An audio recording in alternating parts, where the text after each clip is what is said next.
নমস্কাৰ সকলোকে তো আজিৰ এই ভিডিঅ'টিত মই কেকে হেণ্ডিক BA সেকেন্ড সেমিষ্টাৰৰ আপোনালোকৰ যোনখন IDC মানে ইণ্টাৰডিসিপ্লিনাৰী কোৰ্সৰ আন্ডাৰষ্টেণ্ডিং সোশ্যাল প্ৰবলেমছ মানে সামাজিক সমস্যাৰ আকলন এই সাবজেক্টটো যদি আপোনালোকৰ আছে তেন্তে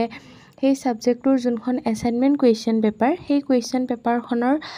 গোটেইকেইটা কুৱেশ্যনৰ এনসাৰে মই এই ভিডিঅ'টিত লৈ আহিছো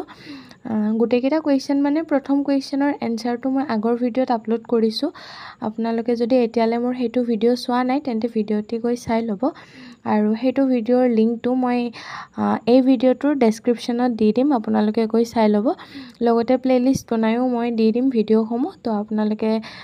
বিচৰাত অসুবিধা হলে প্লেলিষ্টত গৈও চাই ল'ব পাৰিব তো ইয়াৰ 2 নম্বৰ কুৱেশ্যনটো আছিল অতিমাত্ৰা জনসংখ্যাৰ কাৰণ আৰু প্ৰভাৱসমূহ ব্যাখ্যা কৰক আৰু 3 নম্বৰ কুৱেশ্যনটো আছিল সন্ত্ৰাসবাদৰ ওপৰত এটা টুকা লিখক আৰু বিৰ 1 নম্বৰটো আছিল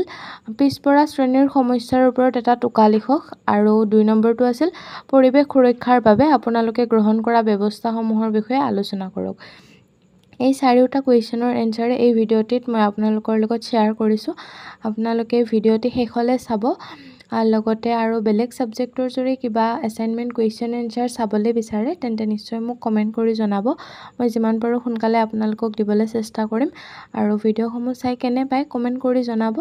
ভিডিঅ'সমূহ যদি চাই ভাল পায় তেন্তে প্লিজ লাইক কৰি দিব লগতে আপোনালোকৰ বন্ধু বান্ধৱীৰ লগতো ভিডিঅ'সমূহ শ্বেয়াৰ কৰি দিব আৰু মোৰ চেনেললৈ যদি নতুনকৈ আহিছে দেন প্লিজ চেনেলটো সাবস্ক্ৰাইব কৰি দিব তো আজিলৈ এইখিনিয়ে আছিল